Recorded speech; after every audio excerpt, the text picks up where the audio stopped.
Yo pregunto a los presentes si no se han puesto a pensar que esta tierra es de nosotros y no del que tenga más.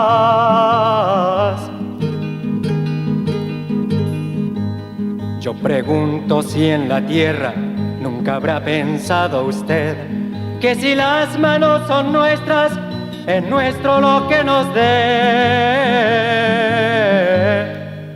A desalambrar, que la tierra es nuestra, es tuya y de aquel, de Pedro y María, de Juan y José.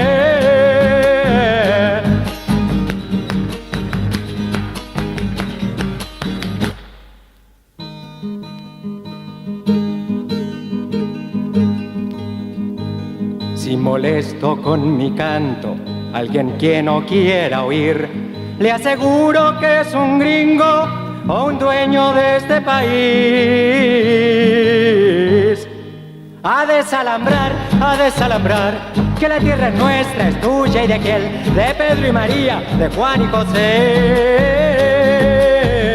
A desalambrar, que la tierra es nuestra, es tuya y de aquel, de Pedro y María, de Juan y José.